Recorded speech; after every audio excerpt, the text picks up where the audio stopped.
Ok. Alors, explication de la technologie. Nous avons examiné, en considérant la même chose que d'un plasma, au centre de l'atome d'hydrogène, il y a un proton. Avant le proton, il y a toujours un neutron. Car, de par les lois de la physique, il ne peut pas être positionné quand il y a un proton et un électron. Donc, pour la première fois, nous appelons neutron la dégradation du plasma fondamental initial. Il se sépare en un proton et un électron. Ainsi, la dégradation du plasma en neutron vers un proton et un électron conduit à un jeu totalement différent de la compréhension du monde de la physique. Qu'est-ce que c'est? Considérons le plasma initial. Comme plasma initial expliqué précédemment, il y a la matière que vous voyez, tangible et que nous notons. Donc, notre partie de matière est très simple. Nous voyons la matière, comme expliqué précédemment, comme étant tangible. Elle possède un champ magnétique et un champ gravitationnel. Donc, ce sont les champs que nous pourrions voir, mais ce n'est que la face tangible de la matière du plasma. Comme nous le savons, depuis récemment, le plasma possède une antimatière. Nous appelons cela antimatière. Nous montrons cela avec des aimants plus forts et plus prononcés. La raison d'être est que jusqu'à présent, il y a une croyance par un certain nombre de physiciens nucléaires et physiciens théoriciens que quand la matière et l'antimatière se réunissent, il n'y a plus rien comme changement, vous voyez. Et donc, parce qu'ils s'équilibrent les uns les autres, leur charge s'équilibre, le matériel disparaît. Mais c'est contre les lois de la physique. C'est contre tout ce que nous connaissons dans le monde de la physique. Il n'y a aucune chance que deux matières réelles puissent être ensemble. Ici, je mets une digression personnelle ou occuper un même espace. Je vous expliquerai ça plus tard. Et donc, quand elles interagissent et s'assemblent, il n'y a plus rien. Nous avons donc découvert, nous avons développé une technologie que nous avons prouvée de façon théorique et scientifique, qu'actuellement l'antimatière est comme le Soleil dans une condition plasma. Le centre de l'énergie qui possède le principal de l'énergie magnétique et de la matière. C'est pourquoi certains instituts disent qu'ils séparaient l'antimatière et qu'avec un morceau d'antimatière, peuvent lancer plusieurs navettes avec leur propre énergie dans l'espace. Et dans le monde de la physique, nous n'avons jamais pu comprendre ce qu'est l'antimatière. Pour la première fois, je suis un petit peu en avance sur le texte. Un petit peu, oui, mais ça va. Oui, voilà, ça y est, je me synchronise. La première fois à nouveau, nous disons que l'antimatière est le soleil du plasma, c'est le centre du plasma. La matière que nous voyons est la partie tangible, c'est la partie faible. Mais dans le même temps, dans la structure de la matière, il y a un point fondamental du plasma qui est la matière noire. Le plasma possède également la matière noire, ce qui signifie que nous avons dans le plasma le principal constituant qui est l'antimatière, la matière et la matière noire. Et parce que la manière dont le matériel est produit, ce plasma est produit, chacun a sa propre condition de magnétosphère, chacun a sa propre condition gravitationnelle, chacun a sa propre condition de champ magnétique. Donc, en fait, la masse du plasma est la somme des masses de matière, d'antimatière et de matière. En réalité, la façon dont le plasma parvient à se réaliser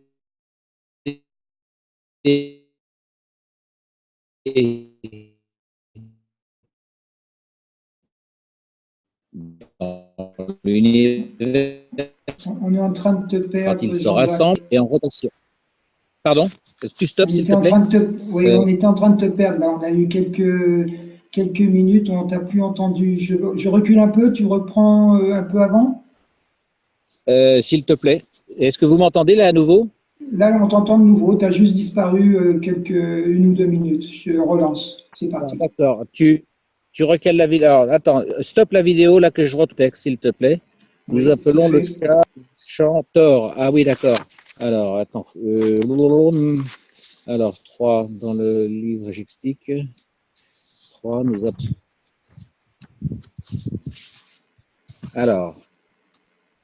Ah oui, alors. Oui, alors, dans physique, ça y est, c'est bon. Je lance.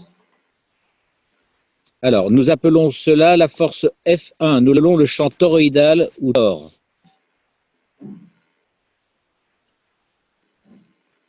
Excuse-moi, j'essaie de me recaler parce que j'ai l'impression que je ne suis pas au bon endroit pour créer son propre champ gravitationnel. J'ai l'impression que c'est une traduction Google, Tu peux la vidéo. C'est pour ça que tu as un décalage, parce que toi, tu as fait une vraie traduction, et là, c'est pas le. Oui, c'est pas la bonne traduction. Alors, oui, alors essaye de revenir un tout petit peu en arrière, s'il te plaît. Je vais reprendre le fil. À partir de nous sommes cela, nous sommes la force F1. Est-ce que tu peux retrouver ça en revenant arrière? Je recule. Je crois que j'ai été un peu loin, mais on va voir ça. Recule encore un petit peu, s'il te plaît. Quand ils se rencontrent, champs magnétiques qui sont libres à l'intérieur au sein de l'environnement, si tu veux que je recule encore? Oui.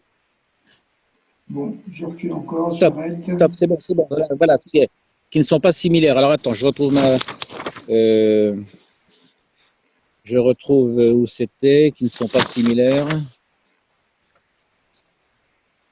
Voilà, alors donc je redémarre, c'est bon. Allez, je lance. C'est OK? Oui, c'est bon. Vas-y, lance. Donc, ces champs magnétiques libérés ne sont pas de forces similaires, tendent à être dynamiques, rotation au centre du plasma. Nous la nommons force F1. Nous l'appelons champ toroïdal ou tor. Dans la physique de rêve, ils appellent ça des trous de verre ou vortex. Actuellement, c'est un champ magnétique car il n'y a aucun autre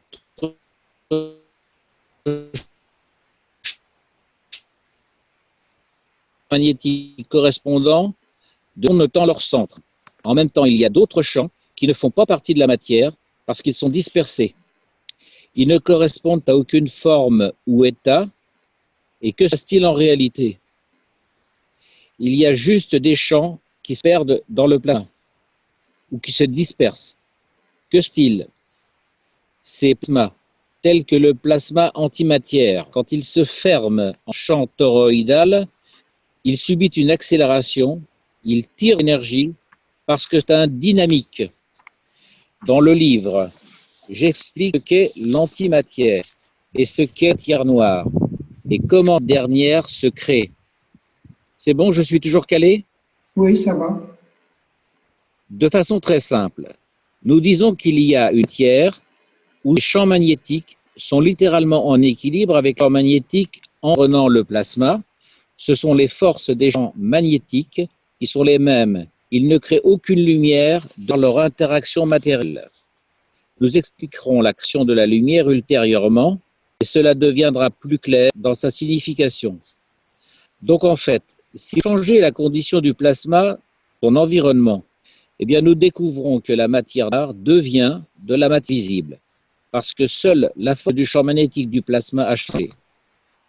Dans le monde de la physique, ils disent la matière provient de rien ou n'apparaît rien. En fait, il n'y a rien de virtuel, c'est de la matière, parce que son champ magnétique ou sa magnétosphère est en équilibre dans une force de champ magnétique avec l'environnement du plasma. La matière n'est aucune lumière, c'est pourquoi elle apparaît noire. En réalité, nous savons ce qu'est la structure de ce qu'on appelle le plasma fondamental initial ou encore les neutrons. Et c'est qu'est la structure du plasma. Pourquoi les scientifiques le voient de façon incroyable. L'antimatière n'est pas l'anti de quelque chose. En fait, c'est la partie la plus fondamentale du plasma. Et quand nous disons que la matière entre en collision, ou est absorbée, ou vient à toucher l'antimatière, plus rien. Ceci est faux. C'est comme dire la Terre percute le Soleil et il n'y a plus rien du Soleil et de la Terre. Il n'y a rien de tel. Ce qui est à gauche c'est de la matière absorbée en antimatière, en force magnétique. Ils sont de forces différentes. Quand vous voyez la lumière qui en émane, comme quand la Terre percute le Soleil. Cela donne une explosion de radiation, et voilà ce que c'est. C'est parce que la magnétosphère du champ magnétique terrestre, la matière, vient en contact avec la magnétosphère de l'antimatière. Et quand deux plasmas entrent en contact, l'interaction crée la lumière de différentes longueurs d'onde. Donc, pour la première fois, nous expliquons, vous n'avez pas besoin, et en même temps, en exposé ultérieur, nous expliquons que la lumière dans l'univers. Excusez-moi, tu peux stopper s'il te plaît? Oui. Ah oui, pardon, ça y est, c'est bon, parce que il y a eu un coup de vent, les feuilles sont sorties. Excusez-moi. Donc je reprends. Donc la matière ne crée aucune lumière, c'est pourquoi elle apparaît noire. Et créée quand deux champs viennent à se rapprocher l'un de l'autre. Quand leurs champs magnétiques interagissent, je crois que je suis désynchronisé là. Excuse-moi, tu peux stopper s'il te plaît. Ça fait rien. C'est stoppé. Attends, C'est difficile parce que le sous-titrage de la vidéo n'a pas la qualité de ta traduction. Bah oui, parce que j'essaie de suivre la vidéo, mais en même temps, c'est pas facile parce que la traduction que j'ai à l'écran, des fois, c'est un peu. Jean-Jacques, c'est un peu chinois, moi, des fois.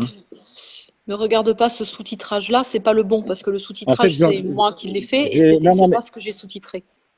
Non, mais c'est pas grave, c'est pas grave. Hein. Moi, je me contente de lire en essayant de garder le rythme de la vidéo. Jusqu'à présent, ça me paraissait pas mal ce que j'ai dit. Vous avez réussi à suivre? Oui, ça allait. Pour une improvisation, c'était très bien. Alors, attends, 1, 2, 3. La suite, c'est ça, en réalité, quand la lumière de l'univers. Attends. Le 4. 1, 2, 3, 4. 2.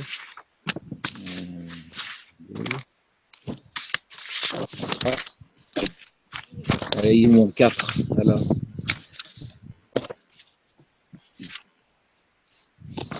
Alors, je vais essayer de reprendre. J'espère que c'est. Alors, voilà ce qu'il est, ce que nous a. Alors, certaines personnes l'appellent le tronc. Alors, stop. Ça y est, tu peux stopper, s'il te plaît. Je sais où je. Alors, j'essaie de retrouver où c'est. Toute chose matérielle, toute chose plasmatique a tendance à décliner, à décroître, à péricliter. De même que, donc, vas-y, donc comme l'uranium, le plutonium et toute autre chose quand il se désintègre. Voilà, c'est comme pour tout matériel identique, le plasma du neutron se désintègre également, et le résultat de cette désintégration, le plasma donne nos protons. Et pour la première fois, nous expliquons que le plasma du neutron, l'électron, tout cela est fondamental. Certes, c'est majeur de comprendre la structure du proton. On parlait de la décroissance dans un chapitre suivant. Voilà, bon, il ne manque plus grand-chose. Voilà. Et vous avez des questions à poser concernant ce chapitre vidéo? Allô? Oui, on t'écoute. Donc, à tous, si vous avez des questions à poser à Jean-Jacques, profitez, il est là. Vous ouvrez vos micros. Si vous êtes dans les spectateurs, vous levez la main si vous voulez avoir la parole pour qu'on vous passe conférencier, que vous puissiez vous exprimer. Y a-t-il des questions? Voilà, donc j'ai retrouvé, j'avais la feuille sous les yeux, mais comme c'est pas la même traduction que la vidéo, je l'avais sous les yeux. Donc c'est bien ça. Donc, quand le tronc périclite, en fait, il a tendance à péricliter à de sa puissance, et ceci est une notion fondamentale en physique. Tout élément, que ce soit un plasma ou un élément matériel, ou un élément atomique, a tendance à décroître, à perdre de sa force de façon naturelle. C'est la loi de la physique naturelle. Et que quand le neutron de sa puissance, eh bien c'est là qu'il vient, il donne un proton et électron. Mais, alors, il y a une chose qui m'a interpellé, c'est que Kesh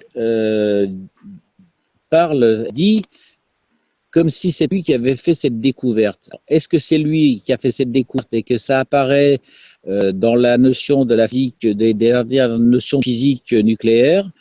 Moi, j'ai l'impression que c'est une de ces découvertes parce que j'ai souvenir que une ancienne physique qui disait effectivement que le neutron et le proton avaient leur propre identité départ. Or, en fait, la physique de ces dernières années explique que le neutron se désintègre en donnant un proton et un électron. Mais de façon inverse, la physique actuelle telle que je la connais explique que le proton peut également donner un neutron. Alors, Kesh ne parle pas de cette inversion possible du proton qui donnerait un neutron. Voilà. Donc, c'était juste cette petite marque que je voulais faire. Est-ce que c'est lui qui l'a découvert ou est-ce qu'il fait référence à nous de façon le monde de la physique? Je ne sais pas.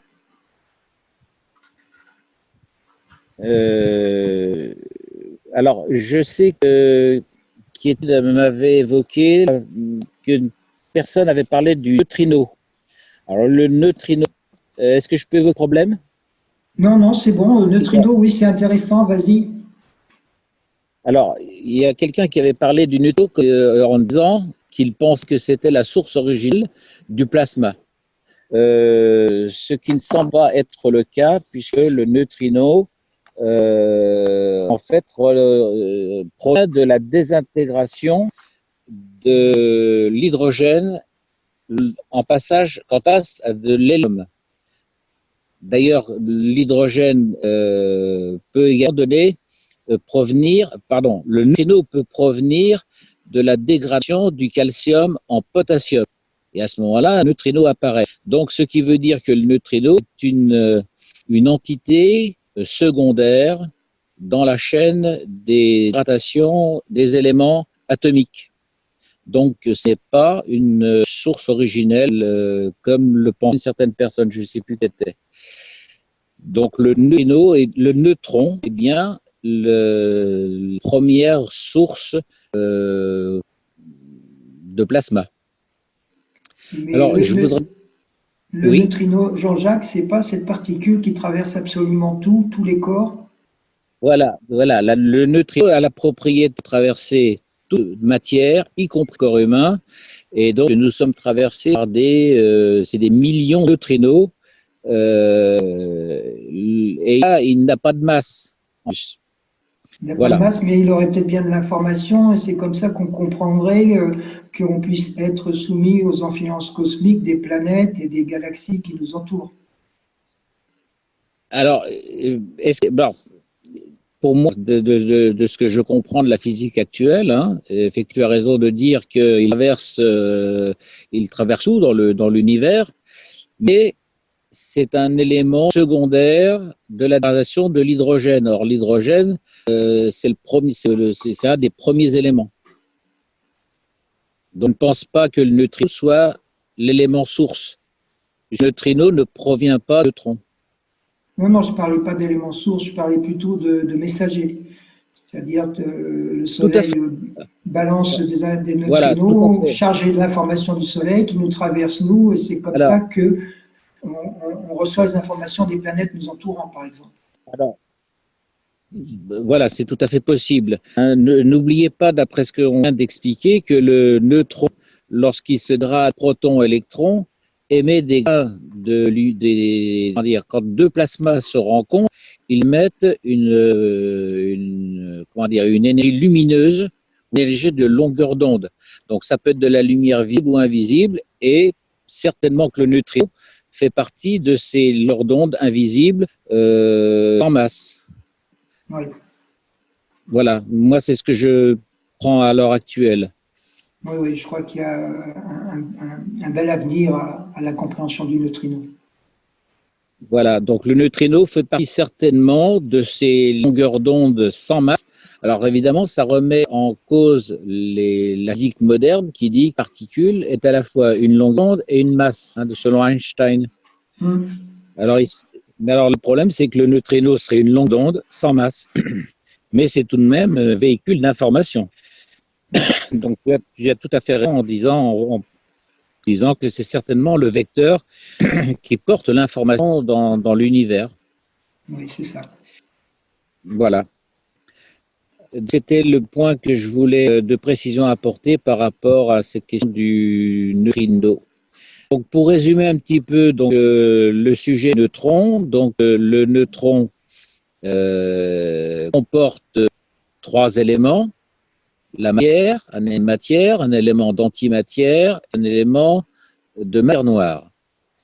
Et cette matière noire, lorsqu'elle rend en contact avec un autre neutron qui possède également une matière noire, ces deux matières noires entrant en contact, à condition qu'elles aient des faisces différentes, vont produire une explosion de lumière, entre guillemets, plutôt de longues ondes de différentes lumières.